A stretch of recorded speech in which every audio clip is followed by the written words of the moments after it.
Bitootessa 5,2026 akka mooltan daawwattoota keenya oduu Sibuu Neetwoork irraa isiniif dhiyeessina haga xumuraatti nu hordofaa. Galmeen filattoota filannoo waliigalaa torbaffaa sanbata dhufuu eegala.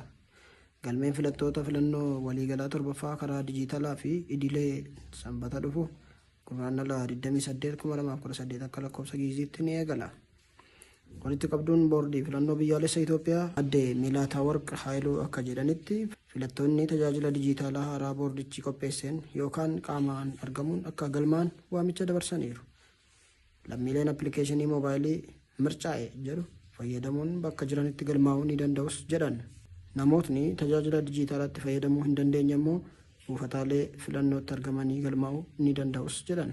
Buufataalee filannoo 45,000 jiran keessaa 17,000 irratti sirni galmee dijitaalaa hojiirra ni oola jedhameera. Raabsiin meeshaalee filannoo fi leenjii humna namaa eegalamuu kan ibsan adde Milaataa Warq filannichi bilisa, loog maleessaa fi haqa qabeessa akka ta'u qaamoleen hundi qooda isaanii akka bahan gaafatamaniiru. Egaan daawwattoota keenya dhimma boordii filannoo kana irratti dhugumaan Afrikaa keessatti keessumaa biyya akka Itoophiyaatti filannoon bilisaa loog maleessi ni gaggeeffamaa laata? Deebisaa gaafa guyyaan sun ga'u ilaalla. Oduu keenya itti aanuun Qaataar jiraattota magaalaa Do'aa naannoo imbaasii USA jiran baaste. Ministeerri dhimma alaa biyya keessaa Qaataar magaalaa Do'aa naannoo imbaasii US jiru keessa jiraattota ishee baaste. Sunis haleellaa mudachuu malu dursuun harkaanfii of eeggannoof fudhatame ta'uu ibsameera.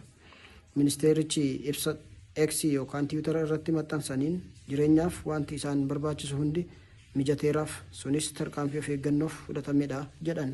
Qaataar ergaa imbaasiiwwan USA, Saawud Arabiyaa fi Kuweet jiran akkasumas qoonsilaan USA Dubaayii jiru haleellaa diroonii Iraaniin rukutamanii tarkaanfii kana labsite.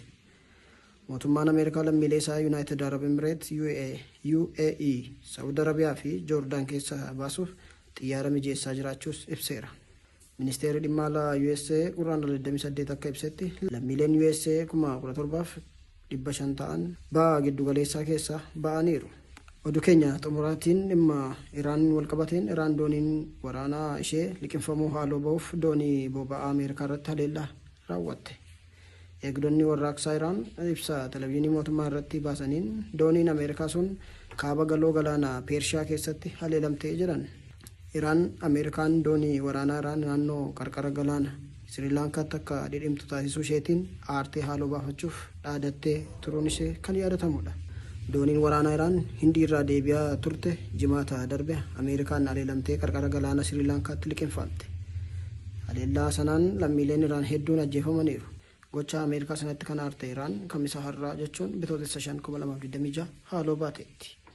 TV'n mootummaa Iraan dooniin boba'aa Ameerikaa galoo galaanaa keessa jiru irratti haleellaa misaa'ilaa guddaa raawwachuu gabaase.